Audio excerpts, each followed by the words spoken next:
Welcome to the Derek Loudermilk Show. This is episode 321 with Celtic Druid Dara Molloy.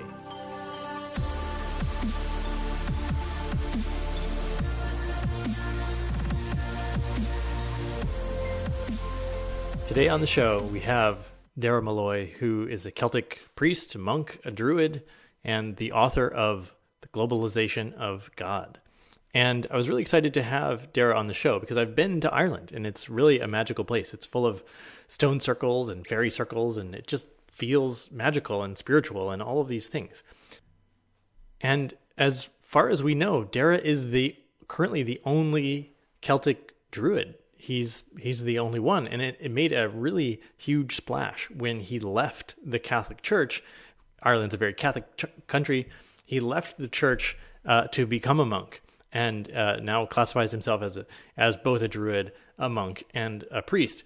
And so that was a really big deal for Ireland for him to step away. And there were three really wild synchronicities that led to him leaving the Catholic Church. Basically, he had permission to do it from the church and from other people that he asked. So really interesting how he made that leap. And now he lives on an island, the Aran Islands, and I've actually been there in Ireland. And he'll do Celtic wedding ceremonies and stuff for you. But what this conversation focused on was part of his work from his book, The Globalization of God. He talks about the link between spiritual diversity and biodiversity, and basically the effect of the church being the first sort of multinational globalized corporation and what that did to the course of humanity. In the show, I asked him about some of these things we hear about in Ireland: leprechauns, fairies, magic, and he's got something to say about all of them.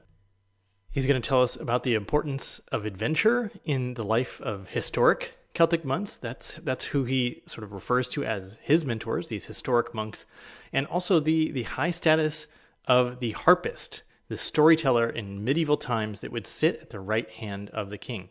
So a very broad and interesting interview with Dara Molloy, the Celtic druid. Here we go.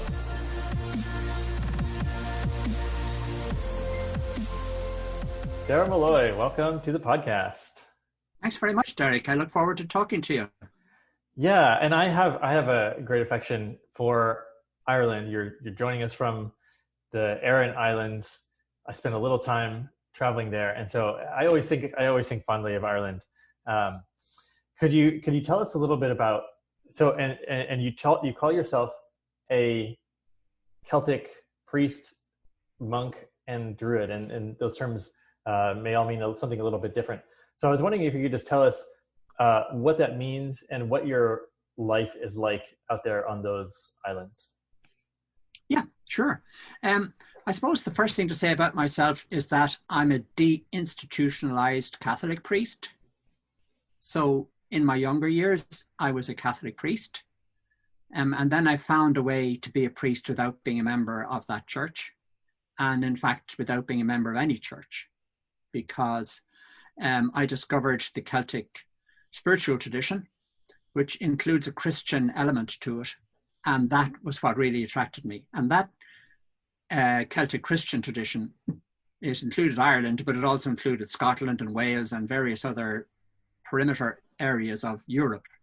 It never really became an institutional organization. It became it was more or less a movement or an organic tradition within a culture. So that's really attracted me. The idea of not belonging to an institutionalized church or religion, but belonging to a living tradition and working from that and within that in the work that I do as a priest. So that explains why I call myself a priest. So being a priest would mean that I actually offer spiritual services to people. I normally go out to do that. They don't come to me.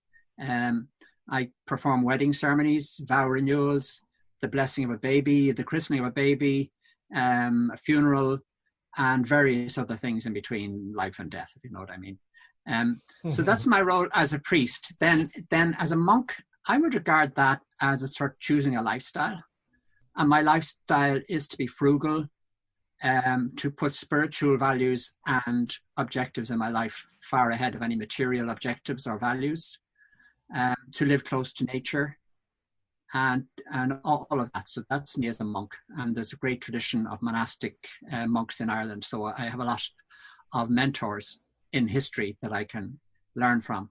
And then the idea of a Druid. Well, the Druids were the spiritual leaders of the Celts before any of them became Christian.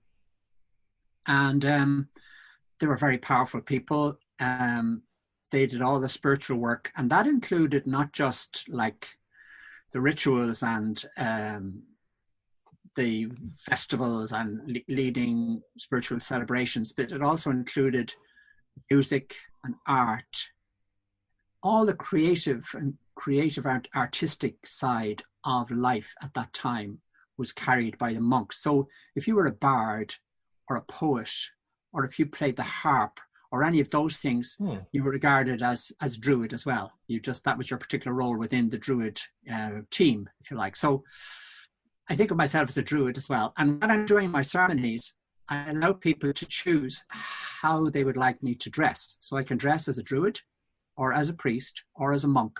Or if they prefer, I'll simply come in my ordinary suit and not put on any of this attire. But it's amazing how many people actually choose to have me dressed as one or other of those, Druid, monk, or priest. When I think of Druids, I think of Stonehenge and some ritual being done within the stone circle. And there's a lot of stone circles, as I remember, around Ireland. And so it seems to me like Druid is the one that seems the most magical. Oh, definitely it's the most magical, yeah.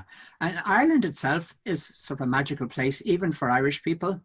And again, I didn't grow up with that sense. I grew up in Dublin.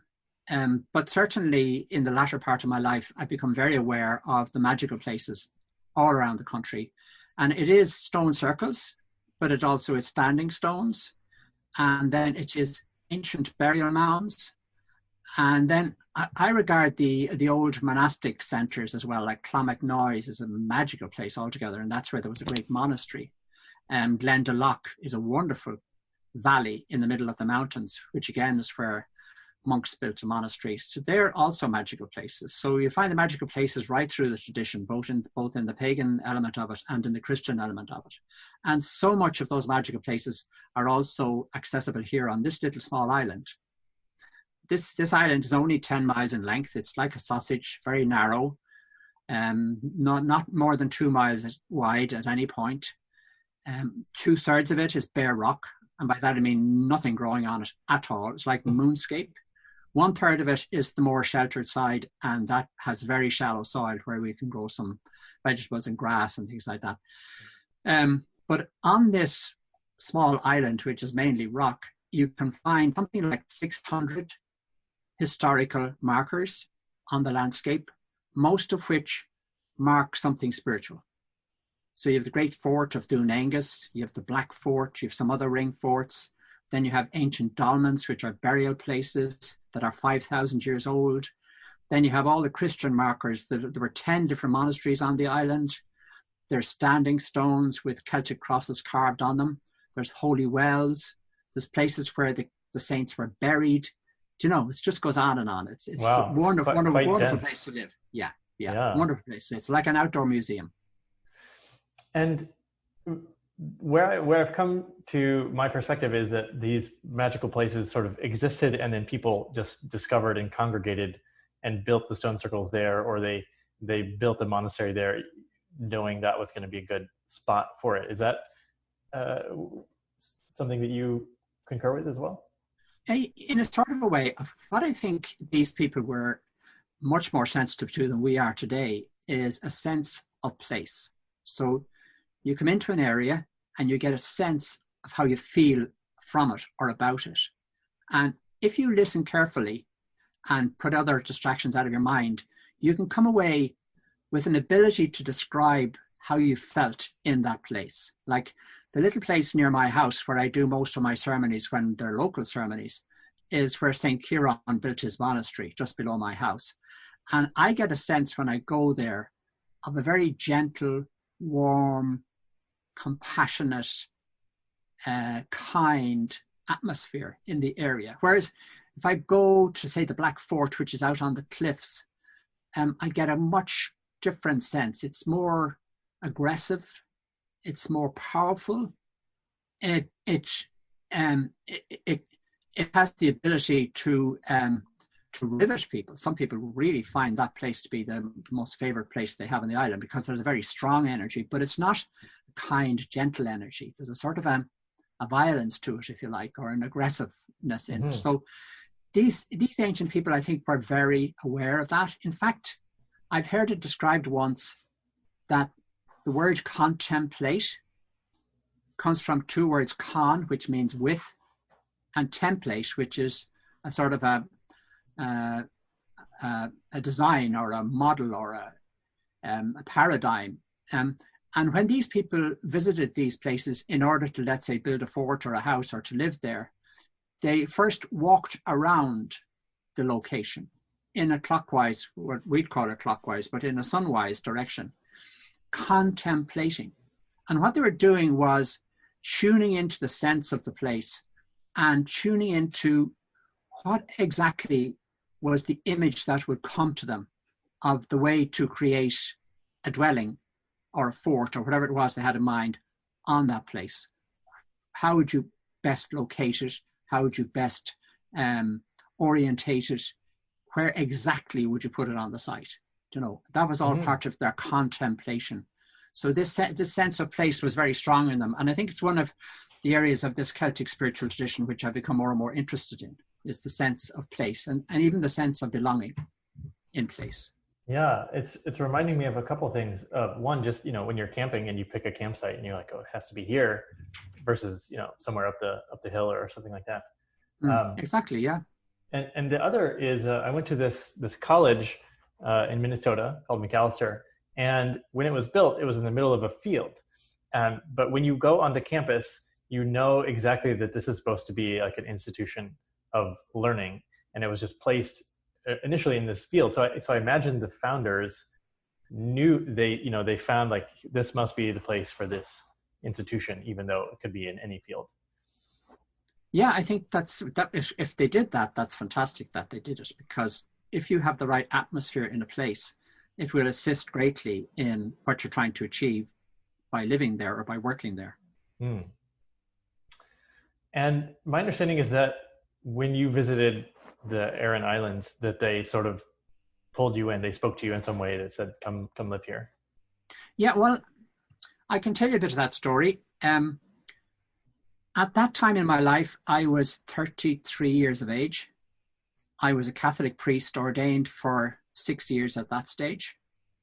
I was in a crisis in my life because I got to the point where I knew I didn't want to not be a priest, but I knew I wanted to be a priest in a different way to the way I was living. I was living in a religious order, and the religious order in the Catholic tradition is made up of either men or women, not both. And in my case, obviously, it was men, a French religious order that had spread all over the world, Marists. And by living in that order, I had to follow a rule, a written down rule, and I had to live in a community of other men. So where I was living at the time was with 12 other men. A very institutionalized lifestyle, in the sense that your meals were always at an exact time. There was timetabled in the day, and you came down to the dining room or the refectory for your meal, and it was served to you by people who cooked it for you, and they also cleaned up after you. And your clothes were washed by somebody, and the place was cleaned by somebody. You know, it wasn't real life. It was institutional life. And I felt quite suffocated in it. And then the work that I was doing was teaching in a school, and the schooling system in Ireland is very institutionalized as well. There's very little flexibility or freedom within the system. You simply follow the system and follow the timetable, follow the curriculum, prepare people for set exams, and it's all very machine-like. So that was what was suffocating me. I really did feel spiritually suffocated at that point in my life, and I said, I've got to get out of here.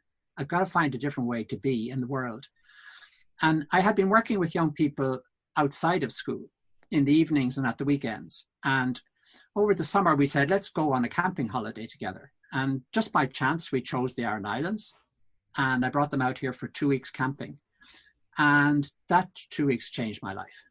I wasn't looking for it to change my life. I was simply bringing young teenagers on a holiday and going on one myself with them. But it changed my life. And it changed my life because it was my first time on this island. Over the 2 weeks, we had lots of spare time. And I got to walk all the island and see all these monastic ruins and holy wells and meet the local people who speak the Gaelic language and really discover a different world, part of which was still alive in the local community and part of which was there as a heritage, which I had known nothing about. Mm-hmm. And if you don't mind me giving you the exact moment, we were camping in this field, and we had the field to ourselves because although it was a campsite, nobody else was in it except ourselves. And because we were a sort of a Christian group, I would gather us all for prayer once a day. After that, people could do what they liked.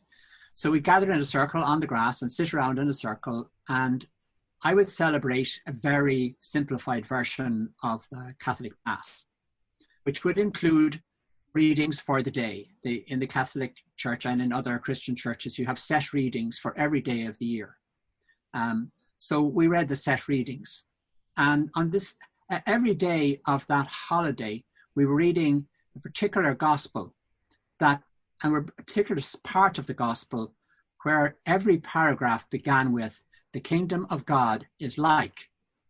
And it was like 7 or 8 different paragraphs, all starting with "the kingdom of God is like." And this was Jesus teaching his apostles.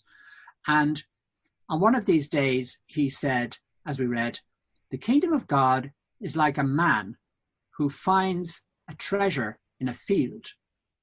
He goes off and he sells everything he has, and he comes back and he buys the field." And what I used to do when we'd read these gospels was we'd listen to it and then we'd chat about it. Everybody give their opinion. And we were saying, well, here we are in a field. And although it's, it's a very simple way to live. We're sleeping on the ground. We just have very light tent over our heads at night. And we're eating very, very little. It's costing very, very little to actually live this way on the island. Nonetheless, we'll probably all remember this holiday for the rest of our lives. It's a bit of a treasure in that sense. And then the penny dropped for me. Well, I could live like this all the time. If this is such a cheap way to live, and it's a way that I like living, why don't I just live it? So I went home and I began to plan. It took me 2.5 years. And I eventually got back out here on the beginning of 1985 to live like a monk on the island. Very, very simply, not costing any money, hardly at all. And just see where that would take me. I had no plans to work as a particular thing. I had no plans to earn money of any kind. I just said, I'm going to transplant myself out here, start living the way I really want to live, and then just see what happens. So that's what brought me here. It was like a big spiritual moment in my life. Yeah. Thank you for sharing. That's wonderful. And I think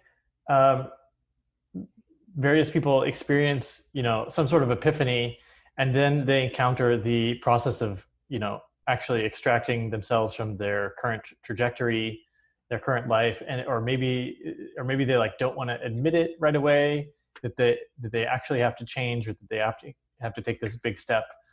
Can you talk about, was there any sort of back and forth? Should I really do this? Or were you instantly committed? Or what was the sort of leaving process like? Because, well, I think I read that it was a fairly big deal in Ireland for you to do this. Ooh, well, there certainly was.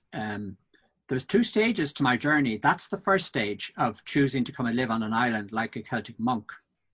And then there's a later stage 10 years later when I left the church. Mm. And that later stage was the one that caused, if you like, a bit of a public stir.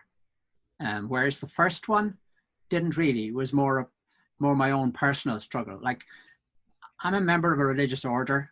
I'm totally entwined in an institution, and I'm fairly institutionalized myself at this point in my life.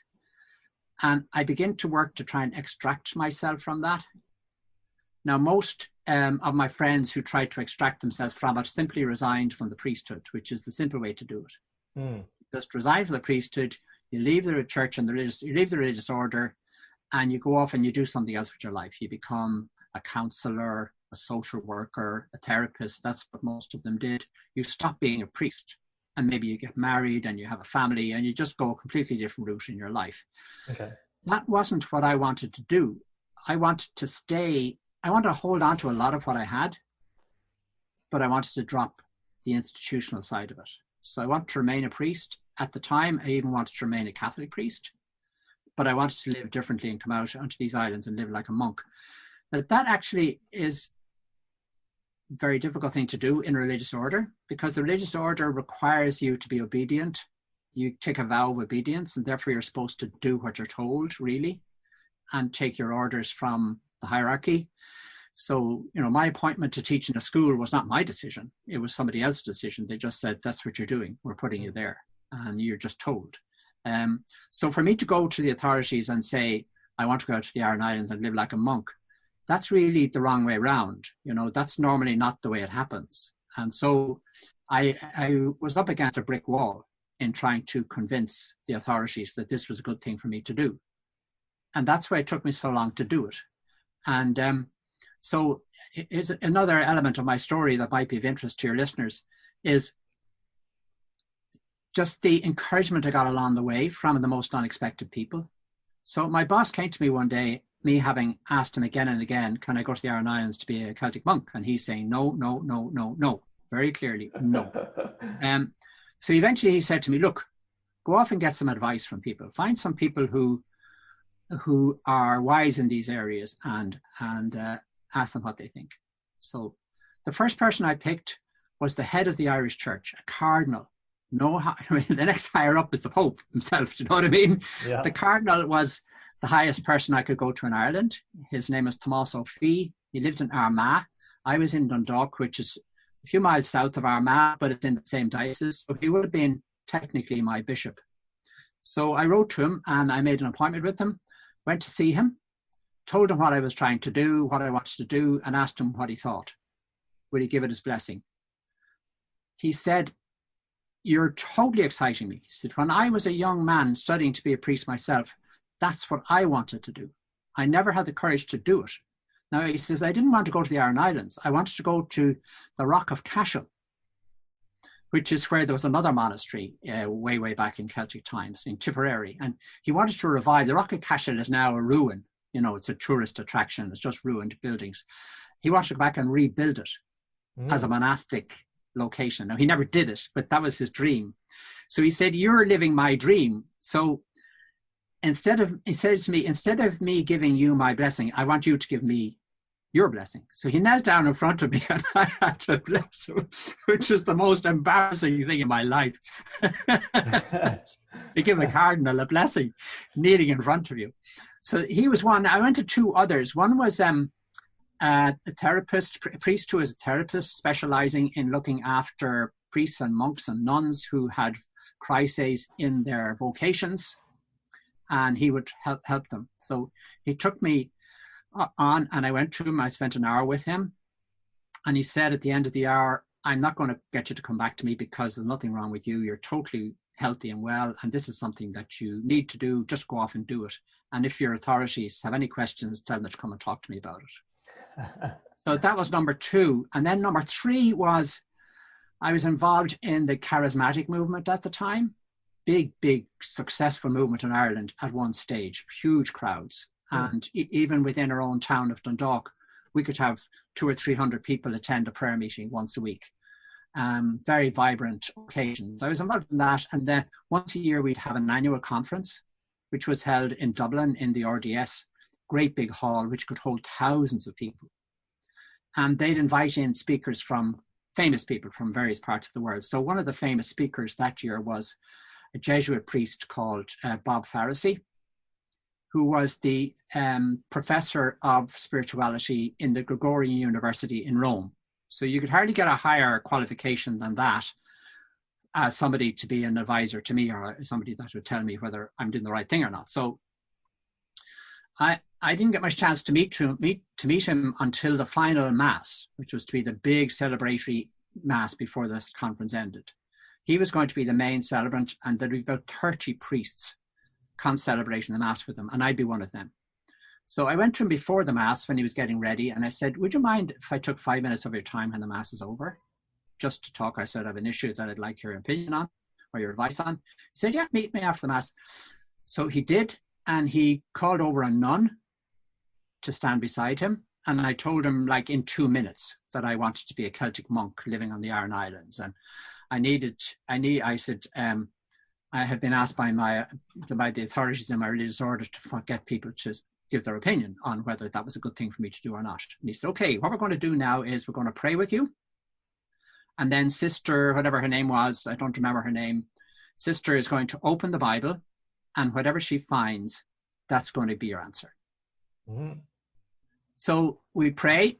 We all have our arms out, hands out, and are touching each other and so on, a little circle. And then Sister opens the Bible.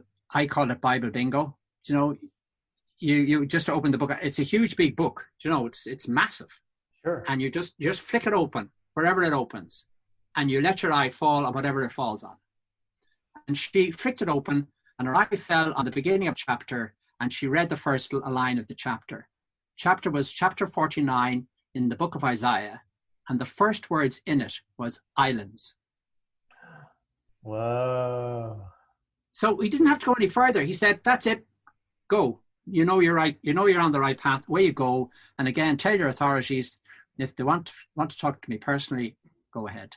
You know. So I had 3 major approvals of my plan. And of course, my boss back in the religious order was disgusted. And he didn't really believe me, you know, because I had no evidence other than he could contact these people directly himself. But it was I didn't need that. I didn't need those people to tell me that I was on the right path, because I knew this was what my life was meant to be about and what I was meant to do. But they certainly gave me the confirmation that really encouraged me, you know, to keep going. I suppose maybe I could have lost the will to keep going. When you're up against a stone wall all the time, it's quite difficult. But anyway, I eventually found an opening and I got here. Wow, that's such a fantastic, all that confirmation. Yeah. That's magical. That's amazing. It was magical. It was magical. Yeah. And it's a lot of what I talk about now in the writing that I do is the magic that can happen in your life, and not to miss it, because the magic in your life is the intrusion of something greater than yourself in your life, you know. And I don't even know who I am, you know, so like who I am is being revealed to me myself. So even less do I know you or anybody else. So there's a whole element of mystery even within myself. And there's certainly a whole element of mystery in the rest of life. And when you get moments where you experience that mystery, hold on to them. They are precious moments. And if you can link them all together in the story of your life, you will see the journey. You'll join the dots on your journey and see where you've come from, and perhaps a sense of where you're going as well. Yeah. So that's what I say to people nowadays is, in history, Christianity has fought for hundreds of years over what to believe. And what I say to people today is, what you believe is not that important. You can choose to believe in God and in the Trinity, or the Holy Spirit, or you can choose to believe in angels, or you can choose to believe in that it's your great-grandfather looking after you from heaven. You can choose to believe whatever you like. That doesn't really matter. What matters is tuning into the sense of the mystery and wonder of life, and discovering who you really are, maybe, and who you're meant to be, and finding that special path which is there for you to travel. And maybe it's not a path at all. Maybe there's nothing in front of you. You have to it's like being on a boat out in the water, more than like being on a path that somebody else has trod. You have to navigate your own journey, and it's totally your journey and nobody else's. That, hearing you say that, that feels like, wow, permission to not believe some dogma or some indoctrination. It can feel like a relief, probably to a lot of people. And you had this journey sort of to break away from somebody like telling you like, no, it has to be this way, and now you just sort of can do it how you like. And it seems symbolic of maybe what so many people are going through. I think I read that, a generation ago, 90% of Irish were church going, and now it's, only 10%. So there's been this sort of huge generational shift, and I've seen that happen, uh, in my own family and among my peers and things like that. That people are kind of saying, well, why does it have to be so strict, or why do I have to believe what you're telling me, or any of these things? So yeah, maybe you could just comment on this sort of transition that I'm talking about, and your perspective of that. Yeah. I think we're living in an age where many people are leaving religious church attendance, but they still have a sense of the spiritual in their lives, and because they're not part of a church, we have less ability to talk about it, and we have no forum either in which to talk about it. People are not attending a group worship or anything. So and they're the people that I'm working with most. When I'm asked to do somebody's wedding or whatever it is, it's usually people who would not feel comfortable having their wedding in a church, but neither do they want to simply go to a registry office where they fulfill the law and put down some signatures. They want something that represents the spirituality of what's happening in their relationship. And that's what my services provide. So there is that search there for us all. And in a way, religion has clouded it, because religion has provided people with the answers, whereas I think it's probably more important to simply have the questions. In the Celtic tradition, there's this lovely image of this world and the other world, and a veil between the two. So if you imagine a veil like a white sheet, some light can pass through it, mm-hmm.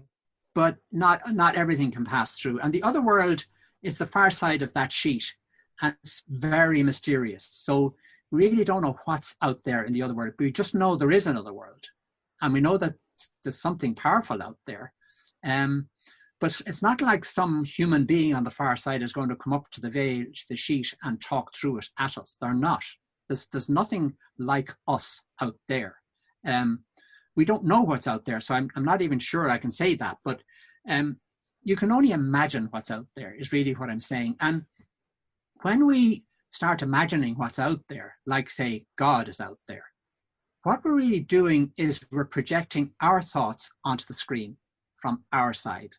Mm-hmm. So the image of God is simply how we imagine whatever it is on the far side of the veil to be. And we have personified, we've said, oh, it's like he's a bit like a human being, and it's a man, and he's probably old and has a beard, and he lives up in heaven. We've put all this shape onto it, and that's fine, because that's our imagination, but it's only one way to imagine it. So that's why I say to people, imagine it any way you like. We have no way of finding out for sure. The difference between belief and fact is that fact is provable. If you don't accept that something is fact, I can probably illustrate to you how it is a fact. Whereas belief is not fact. Therefore, it's something you choose to believe. You can choose to believe one thing. I can choose to believe another. Who's right and who's wrong? Nobody can prove it. So any belief is as good as another. That's my view. So there are no orthodox beliefs as such. There are beliefs that a particular church insists that you have, but that's only to try to hold you in an exclusive group where you're in and the other person is out because they don't believe it and you do. But if you want to really get into your spiritual life, it's not beliefs that matter at all. It's your experience of your own uniqueness and your experience of the mystery of life and the mystery of the world. Like, I ask a question: why is it that there's so many of us living on this earth, and there are 8 billion of us living on this earth? Why is it that each one of us is different? How come when evolution was, if you believe in evolution, I certainly do, how come that evolution developed in such a way that every time somebody is born, it's a person that nobody ever liked them before? They're completely unique. Mm. They have a recognizable face, they have a recognizable fingerprint, they have often a recognizable voice, and there's lots of other things about them that would make them recognizable as well. Why is that? If you think about that for a bit, you realize that you are a complete, unique creation, work of art. And because you have a life to live, nobody can tell you what that life has to be, because you have a unique journey to travel in your life. And only you can make that journey, and only you can decide the direction in which you take. And how are you going to do that? And I'm saying to you, to discover who you are and the journey that you have to take in life, you must listen to all these communications coming to you from the far side of that veil. And they're going to come to you as experiences. They're not going to be in English or in Latin or in Greek or in Italian or in any other language that you might know. They're going to be raw experiences, and you have to decide what that experience means for you. So you do the interpreting. The experience is a fact. You can say to people, I've had that experience, and nobody can take it from you. You've had the experience, but how you interpret it is completely up to you. So that's your contribution, if you like. But the experience will help you to get a sense of who you are and what to do with your life. So yeah, that's such an affirming way of looking at it, that I think probably a lot of listeners will be like, yes, I know that for myself as well. Yeah, I'm glad to hear you say that, because so much of the way we operate our society these days doesn't recognize that. Like in schools in Ireland, and I think it's true in the States as well, but you can tell me, it's certainly true in Ireland, that there's no sense in the schooling system of an attempt by the system to respect the individuality of every child and to encourage that child to be that person that he or she is meant to be. I think parents have an intuitive feel for it, by the way. If you have more than one child in your family and growing up that you're a parent of, you will know that each of your children is different. None of them are the same. Even if they're twins. I have twins myself. I have two girls who are twins. They're totally different, as every parent of twins will tell you. Even if they're identical, they're not the same. So most parents intuitively know that they have to relate to each of their children differently. They have to respond to the child that they see in front of them, to their needs, to their desires, to their giftedness, to their interests, and you respond to that. And that's surely the way to go, because then you're taking what you're given in the child that you have, and you're working with that to develop it, to help it to learn and grow, and to be the person that that child is meant to be. And then when they get to adult child, you've got to let them go. You can't dictate what life they're going to live. It might be very different from your life. They might have very different values and beliefs from you. You have to let them go. They are who they are. But our schooling system doesn't appear to me to respond to children like that at all. In Ireland, all the children are forced to dress in uniforms, for example, which seems to me gives exactly the wrong message. If you dress all the kids the same, what are you saying to them? That they should be the same? They're not the same. So why treat them the same? Yeah, I have the sense that most schools in the States are the same, which I actually didn't realize. I went to a school that it was a private school, and I'm now it's so grateful for having gone to the school, because it was based on the multiple intelligences, Howard Gardner's theory. Oh, excellent. Multiple intelligences, that each person has this blend of different ways that they learn and express themselves. And so the lessons were designed to sort of hit on each of these. They might be mathematical or kinesthetic or linguistic or musical. Excellent. And I was always, on TV or in comic books, kids didn't want to go to school. They were like, oh, this is terrible. And I was like, you guys are nuts. School is the most fun thing ever. You get to hang out with your friends. You get to learn stuff. That's what kids love to do. As it should be. And And then I, now hearing sort of the sort of machine militaristic Yeah. systematized version, I'm like, okay, of course, kids wouldn't thrive in that type of environment. No, they don't thrive at all. Most of them don't. And it seems like we're talking about your religious order or these schools, and there's sort of fundamentally a sense of the system is built to try to box people in or control people or like know what's best for people. And where do you think that comes from, this sort of desire to think that we can control other people through these systems and institutions? Well, I think schooling came out of the Industrial Revolution. Yes. And the Industrial Revolution was basically, as far as human beings were concerned, it was big factories and getting people to work from morning till night and to be skilled and equipped to do that work. So schools then were production places for factory workers. And if you look at the model of school today in Ireland, it's still based on a factory. At least in Ireland it is. You have a system which is a bit like a feeder belt. You put your 4-year-old child up on the feeder belt at 4 years of age, and it's then run through all the various processes, the curriculum for the 4-year-olds, the curriculum for the 5-year-olds, the curriculum for the 6-year-olds, and takes no account of the differences in any particular child.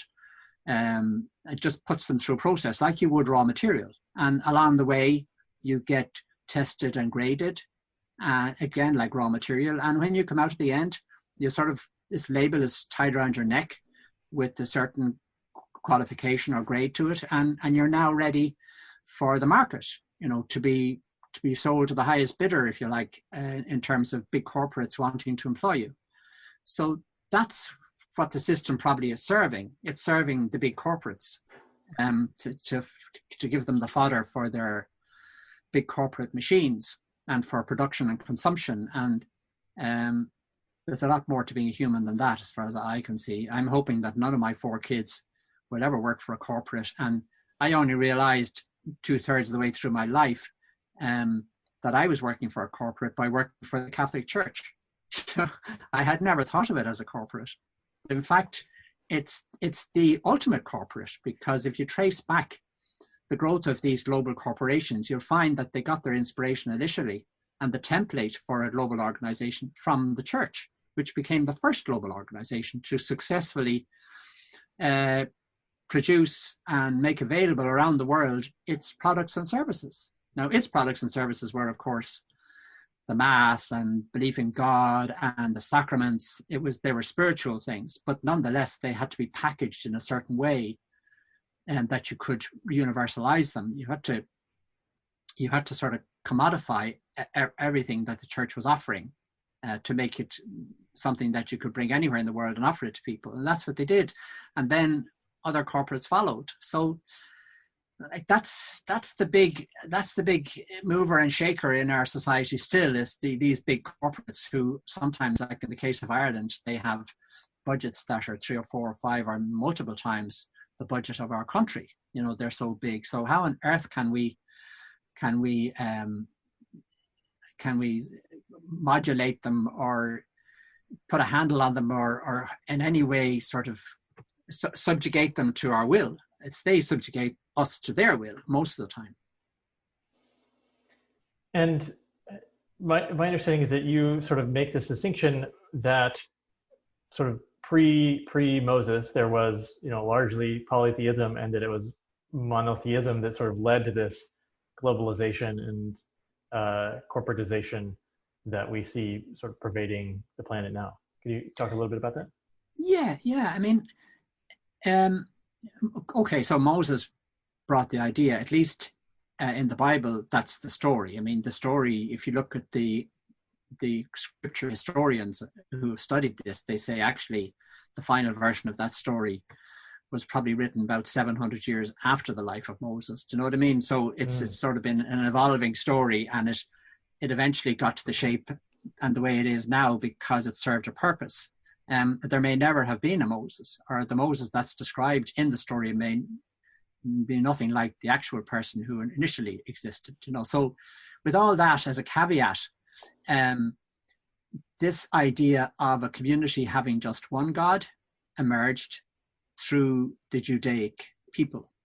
And because Jesus was born a Jew, I suppose he inherited that idea of there just being one God, and he used it in his teaching. He didn't contradict it or question it, except he, I think, softened it a little bit. It was a very intimidating God, I think, in the Old Testament. He made that God a little bit softer and more father-like and compassionate in the New Testament. But other than that, he went ahead with that idea. And so, because Christianity then grew to be such a major religion in the world, this idea of the one God spread everywhere. And of course, Islam got the same idea. Muhammad also inherited this idea of Moses, and so Islam is also what they call an Abrahamic religion. In other words, it traces its belief in God back to the same version of God that Moses had, and that Christianity had, and that Judaism had. There's a few other religions with the same God too. So part of it is just the way history evolved, that now we have more than half of the world monotheist. But of course, monotheism over those centuries was very aggressive. I mean, if you look at the history of colonialism, when countries, whichever country it was, and these were European countries, but whenever they went into somewhere to colonize it, they brought their church with them. So the church colluded in the colonization of places. And when the church went into these new places, all the spiritualities that were local to those places were wiped out and forbidden, and people were persecuted until they came around to the Christian view of things. All of that happened. So all the diversity of spiritualities that had been in our world were gradually wiped out, a bit like the way we're now wiping out all the different species in the world, the biodiversity. Yeah. So that's really my point, is that because more and more of us have developed this world view of believing in a God in heaven who looks down on the earth from a distance and rules from outer space somewhere, because we've all sort of adopted that worldview through adopting monotheism, we're all seeing the world from the one perspective. And that's a perspective that suits global corporations, because you see the whole world as one. Whereas these more ancient cultures and peoples, of which there were any amount of them, all of them were polytheistic, which means that they had a whole diversity of gods and goddesses. And also, the gods and goddesses weren't prescriptive. The God of Moses is prescriptive. He tells you what to do. He's given us the 10 Commandments. The gods and goddesses of the ancient world, you can have a look at them in Greek mythology, in Roman mythology, in Egyptian mythology, wherever you want to go. You can go to the American Indians, you can go to the Aboriginals in Australia. Their gods weren't prescriptive. It was like there was another world out there made up of these deities, of spiritual beings who had a community life in parallel to human community life. And humans looked at the life of these god and goddesses as a way of teaching them how to live their own life. But these gods and goddesses misbehaved as well as behaved. So you could learn how not to do something just as much as you could learn how to do something by seeing how the gods and goddesses behaved, So like this, in these ancient myths, there's rape among the gods and goddesses, there's betrayal, there's violence, there's all sorts of stuff, going on among those gods and goddesses. And the humans were able to use that as a sort of a touchstone as to how they behave themselves, whether they thought it was a good idea to be like that particular god or not was up to themselves, but they could see the consequences of their action in the God world, maybe, so very different. So there was diversity in the ancient cultures. There's only homogeneity in the modern world, Western world, because we're all believing in this one God, and we know diversity in our beliefs. And as a result, I think we're damaging the diversity in our culture and also in biodiversity. It's all due to a one way of looking at things, thinking there's only one way to look at things. And I'm just noticing that it seems maybe the sun is setting where you are. It's gotten a little Yeah, darker. I don't know if you have a light. I have a light. I have a light. You can put There on. we are. Oh, there we Yeah, go. yeah. Yeah. Just the other side of the world, we see the. Yeah, yeah, disappearing into the darkness. I think you've commented before about when, and I like to think about this, like what boxes are framing in our thinking, like that we might not even see, are shaping our beliefs and shaping how we live our lives, and seeing that this may be causing a lack of biodiversity, and there's sort of a connection there between we're living in boxes and our spirituality has been put in a box, and if we've lost a connection to the natural world, it would make sense that we're not paying attention to it, and we would sort of neglect it, and diversity would drop. Would just love to, because my understanding is that maybe the Celtic tradition and sort of what you're inhabiting now, as you talked about before, has this connection with a river or a well or a mountain or different things like that. So maybe you could just speak to how this sort of get different boxes of spirituality shape our thinking and our interaction with the world. Okay, well, let me give you an example of how monotheism has shaped our world for the last probably 1800 years, since the time of St. Augustine. So Augustine was a great theologian who took the narrative, the mythological narrative of Christianity and Judaism, and extracted from that mythology certain teachings which became the teachings of his church. So he looked at God, the image that was presented through Jesus and Moses, and he sees there's a God living on his own in the heavens, doesn't have a woman with him. So he extracted from that men are in the image and likeness of God, but women aren't. Mm-hmm. And that women can only be partially in the image and likeness of God if they unite with a man. That was one thing he extracted from the image of God living in heaven, right? Another is that he saw that because this God lives in heaven on his own, doesn't have a woman, therefore he doesn't have any sexual life. And that's further underlined by the gospel story that Jesus was conceived without Mary having had any sexual encounter with a man. Mm-hmm. She remains a virgin, so there's no sex. So Augustine thinks about that. He's a very creative mind, and he extracts from it that sex and sexuality has really nothing got to do with God. And it's more to do with us on earth, and it's more to do with sin. So he devises this idea.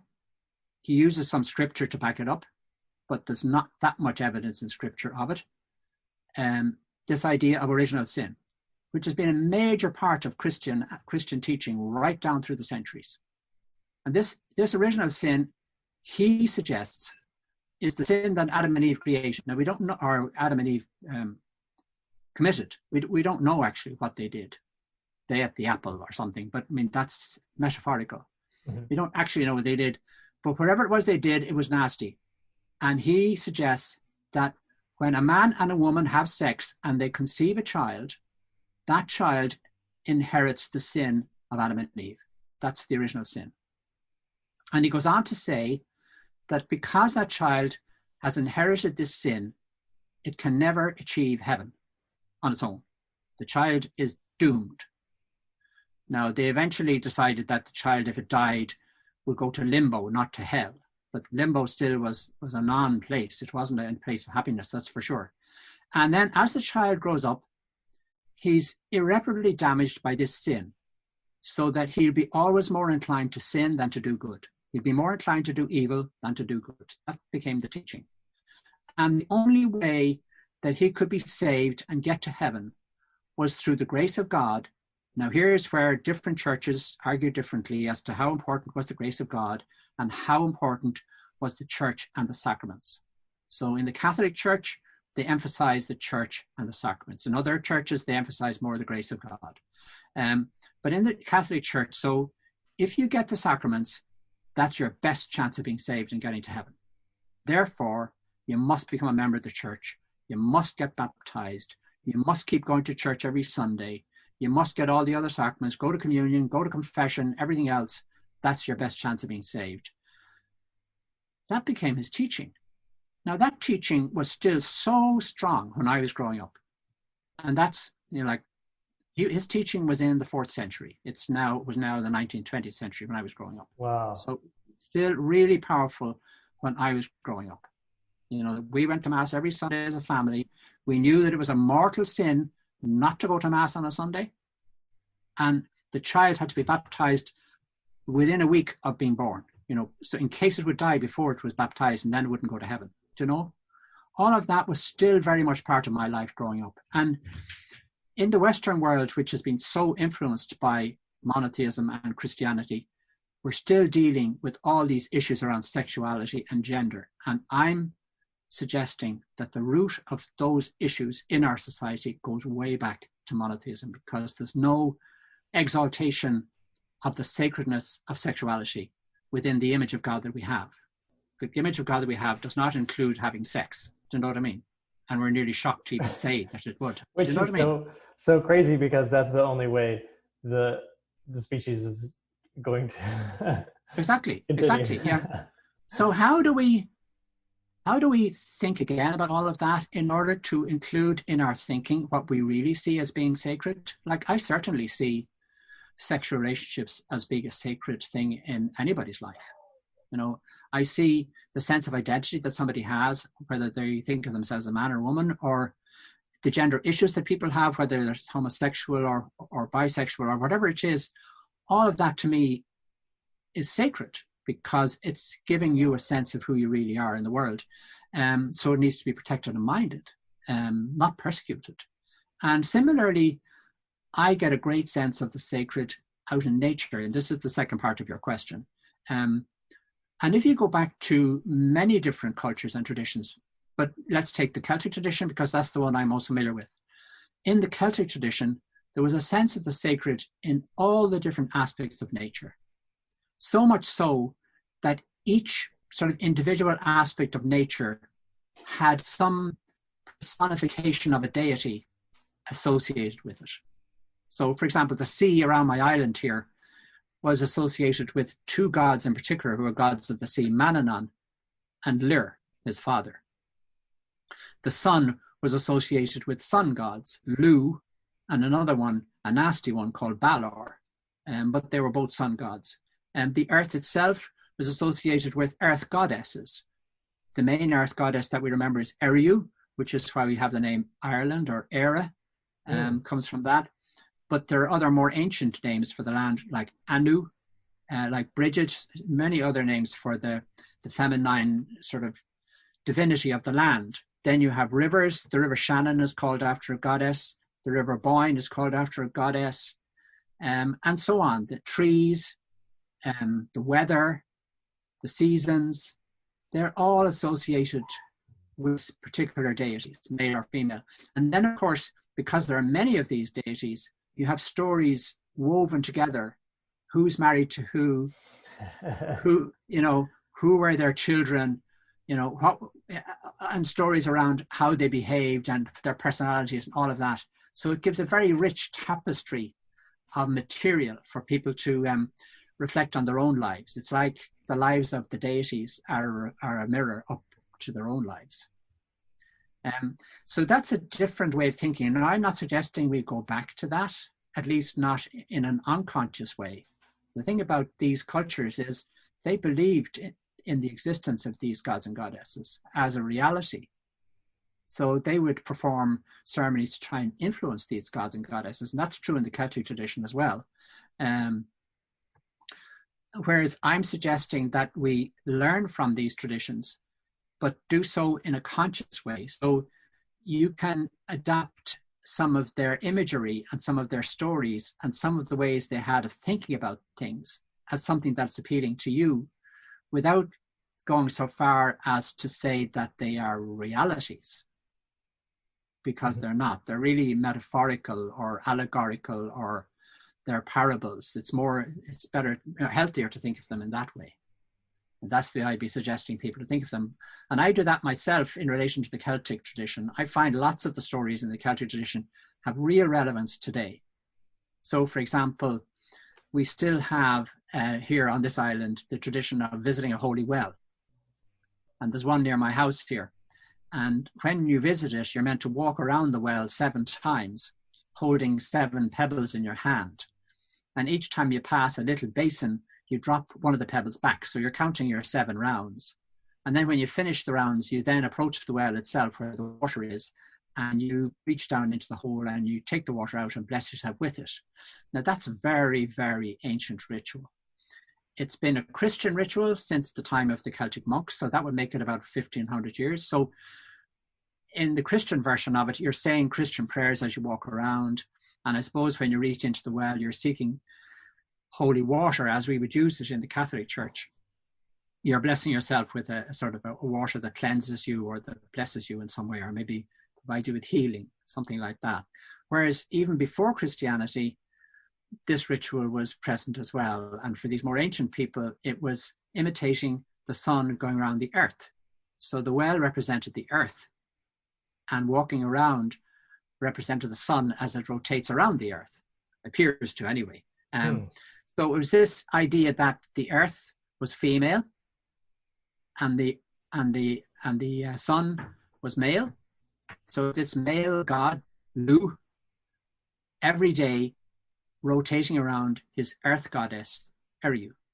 Just like the sun goes around us every day, it's the sun god going around the earth goddess. And the earth goddess is represented by the water in the hole in the well, which is like an entrance into her womb. So there's a bit of sexuality coming in there as well.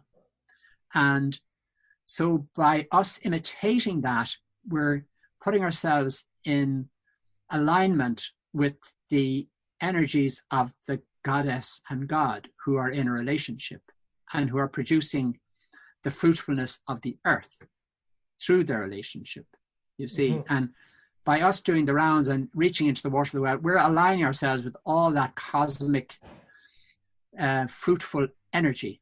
And so we're making our own lives hopefully fruitful and allowing and encouraging us to have children and, you know, to do the same thing in a way.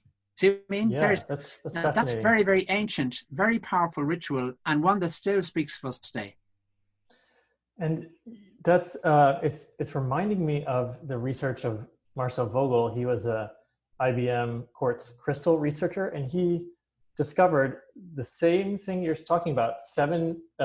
He would pass water 7 times around one of these quartz crystals, and he realized that he could pass information from his thoughts to the crystal, to the water, and it would be stored in the water as it passed around this crystal. That's extraordinary. I think I've heard of him, but mention his name to me again. Marcel Vogel. Vogel, yeah, I think I've come across him. Yeah, so that's just really interesting, these connections. And I wanted to ask you, my wife actually, she took one of these genetic, send a sample away, get your genome sequence, and then find out where you came from. And she has a lot of Irish in her DNA. And so she started learning more about, Irish and Celtic tradition and stuff. And one of the questions she wanted to ask me was, are there like different things that in the Celtic tradition would be sort of, these people did certain things or off limits, like in the Native American culture, like some rituals and some things like you had to have the training to be able to do or to control the power that it came with. And so certain things would be above your pay grade if you were just a normal citizen. And then now, sort of people are sort of appropriating culturally maybe some of these ceremonies that would have been off limits. Is there anything like that in the Celtic tradition? Oh, very much so. I think within the Celtic tradition, as I mentioned earlier, the uniqueness of every one person was recognized. And it recognized structurally in society that you'd be encouraged to become the person that you're meant to be. And to discover who that person is, you had to do a certain amount of your own heroic journey. You had to do your wandering. And all the monks had this practice in their earlier years of wandering to discover who they were and to push out the boundaries of their lives, to experience something new in their lives, and to basically discover who they were. They called it looking for their place of resurrection. That's in the Christian tradition, but they learned that from the pre-Christian tradition, which again recognized that people had different giftedness. So if you take an obvious example of the harpist, one of my daughters here plays the harp, and she's just amazing at it. I mean, I could never achieve what she's already achieved, and she's still only a teenager. Do you know what I mean? Because I don't have that gift. And probably neither do any of the rest of my family, although we all play an instrument, but not that one. We all play different instruments. So in ancient Ireland, there was a whole school of harping, and the chief harpist was so important that mostly he, I think, would sit at the top table next to the king. And that's how much valued his particular art and skill was. Also, up at the top table near to the king was the local bard, who was the person with the ability to write poetry or to write music, to compose a song. And again, they were given huge status within the community. Now, they're obvious, clear examples of somebody with a unique skill that we can all recognize. Not everybody's able to write poetry, not everybody's able to play a harp, even if they work all their lives to try and do it. You have to have a sort of an innate ability. And similarly, I think in our ancient tradition, other spiritual abilities were recognized. People who could, who were sort of shamanic, if you like, people who could see into somebody else and recognize something in them, give them the correct words, that would sort of be prophecy. Even some of them predicted the future. All those sort of shamanic abilities and skills were recognized as well. And people were allowed to practice whatever particular aspect of Druidism they were gifted in. Mm-hmm. So I don't know if that answers the question, but I think that's definitely the way the society operated. Yeah, no, that's fantastic, and I love thinking about the musicians and the poets being so important. That's cool to hear. Yeah, hugely important, and in a way they still are in Irish society.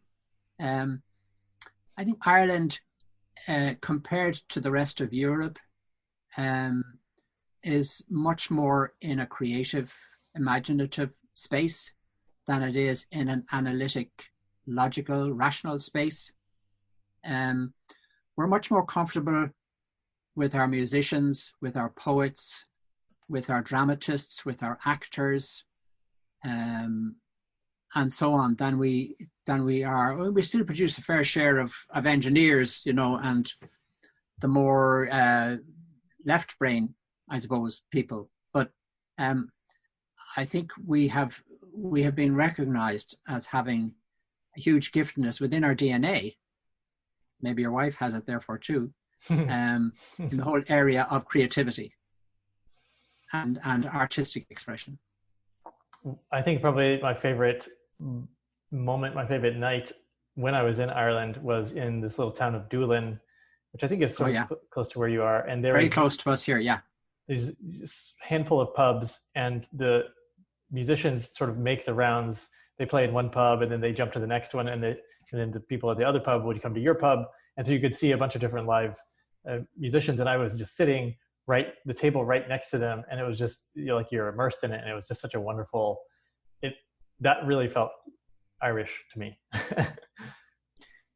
Doolin is particularly magical for that because without ever having a public meeting and making a decision, the community there of people have decided that the only music they want played publicly in the pubs and hotels in the area is traditional Irish music.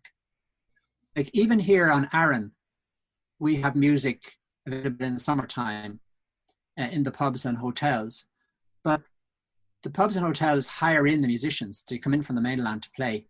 And you can, as often as not, have a jazz musician or just a modern pop music band. You can have a whole mix, and you don't know what style of music you're going to get when you go into the pub or hotel here on this island. There's a whole mix, including traditional. But in Doolin, it's guaranteed traditional, and it's only traditional. And that's part of its charm and part of its attraction. When people go there, they know they're going to get the traditional Irish music, which is what they want. Mm-hmm. Well, perfect. I want to make sure to ask you about leprechauns and fairies. And, I think maybe the stone circles are also called fairy circles. But could you talk about, how do leprechauns and fairies fit into Celtic tradition? Very much so. The myth that carries that story and explains that story is that Ireland became populated through a series of invasions. Different tribal peoples arrived, and with each invasion, there was a battle between those who were already there and those who were arriving in. And in the case of the fourth invasion, the fifth invasion was the Celts invading, and the people who were present in the country at the time were the Tuatha Danann. And the Tuatha Danann, in our myths and legends, were a people who were half God and half human. So a lot of the deities that we talk about today as being part of our heritage come from the Tuatha Danann. Tuatha Danann is Gaelic for the people of the goddess Danu. Danu gives name to the river Danube. That's a way of linking it to something you know. Yeah. So they're the people of the goddess Danu, and they themselves had invaded Ireland in previous centuries. But they themselves then are invaded by the Celts, who come up from Iberia, what's now Spain and Portugal, probably during a dry spell down there when they were running out of water and couldn't grow their crops, and they said, we'll have to move, and they moved up here. Anyway, this battle takes place between the two large tribes of people, and the Celts win the battle. And so those Tuatha Danann who survive the battle have to sit down and make a peace agreement. And in the peace agreement, it's decided that the Celts, because they won the battle, can live on the land of Ireland. Fair enough. So where do the others go? They go under the ground. So the Tuatha Danann agree that they will now live under the ground. So when you go around Ireland today, especially to these ancient sacred places, like the circles, the stone circles, or the burial mounds, or anything very ancient, that's where you'll get a sense of the spirit world, of something living there other than humans. And that's where the idea of fairies and leprechauns come from. So it's very real in Ireland. People really do feel it. They really do have a sense. For example, when I came to live here in 1985, Doon which is now almost a World Heritage Site, like it's been nominated as a World Heritage Site, but it hasn't yet got that status. But of all the tourists that come here to the island, 90 to 95% of the tourists will definitely visit Doon. It's that sort of status to it. It's a fort on the edge of a cliff with a sheer drop down to the sea of 300 feet. But when I came to the island in 1985, I lived in a tiny cottage next door to some other people living on the island. And I wanted to visit everywhere on the island. I was visiting everywhere, walking every day, going somewhere. I was asking my neighbors about this place and that place. And when I got to Doon, they both said to me, the husband and wife, we've never been there.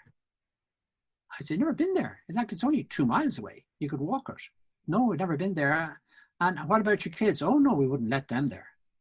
Why? Well, because the fairies. So it's this sense that there was a presence up there which was dangerous and better leave them alone. One of the beliefs in ancient Ireland was that they could steal your child and replace it with another child. So this was traditionally the explanation for a child, say at the age of 2, developing autism, which is still a phenomenon today. You know, a person can give birth to a child and the child can seem totally normal until about the age of 2, and then you begin to see symptoms of autism. And the way they had in Ireland of explaining that was that the fairies had got your own child and they'd left you with another one. So it was a belief promoted by W.B. Yeats, the great Irish poet and playwright, who was very into all this stuff and wrote about it quite a lot. So that's where that idea of leprechauns and fairies and everything else to do with the other world, it's all there in that mythology and that history. You've been to that place, that Dune? Oh yeah, I go there all the time. What does it feel like there for you? Oh, it's a wonderful place. I prefer it to the other place, which is the Black Fort. These two forts are about a few miles apart on the same cliffs on the same side of the island. But one of them is very dark, and its name Black Fort would suggest that. That's the one with the aggressive energy that I was talking to you about earlier. Right. Dún Aengus has a much warmer energy to it, but very powerful. And it has a quality to it which is quite exceptional. Like looking at it from a distance, it's up on the top of a hill. And when you look at it from a distance, you realize no army would ever be tempted to attack that fort because it's so formidable looking. It's really a position in the right place. It's got all the walls around it and all the other protections around it to make attacking it extremely difficult. And it looks like nobody ever succeeded in successfully attacking it. They may have tried to, but nobody ever succeeded in successfully attacking it. So also it has a sense, to me anyway, of being an outdoor temple. So these ancient places were often a bit like we think of women today as being able to multitask. These forts were often multitasking as well, in that on the one hand they're built for defense, but then when you look a bit more at them, they were also built as an outdoor temple. So maybe it was where people gathered for all the big festival ritual occasions. Like a theatre. And also then, of course, they were domestic locations. And it turns out our fort here was where the elite in the tribe would have lived. So that's where you would have found the king and the queen, the chief druid, the chief of the army. All the important people of the tribe would have lived up there. And everybody else would have lived scattered out from there. So that would have been the focal point of the whole tribe, like the palace. Yeah. Wonderful. And this is, I love your stories. Want to give you a chance if there's anything we haven't touched on yet, or anything that you think is important to talk about that I haven't asked you yet. This would be a good time to talk about that. I don't think so. Nothing immediately comes to mind. I mean, we've talked in a particular way, and I've been led by your questions. You know, we could go down another road on another day and maybe end up with some very different stories and things. But I'm happy with the way the conversation has gone today. Fabulous. Yes. Yes, I've enjoyed it. So, Dara, where is the best place for people to find you online? It's daramolloy.com. That's spelled DARAMOLLOY.com. That's really all you need to know. I mean, you can use my name to find me on Facebook and Instagram as well. It's the same name, and you'll find me that way too. I'm on all the social media. Fantastic. Thank you so much for coming on the show. It's been a pleasure. Great talking to you, Jerry. Thank you for that too. I enjoyed it. Thanks, Dara. Okay.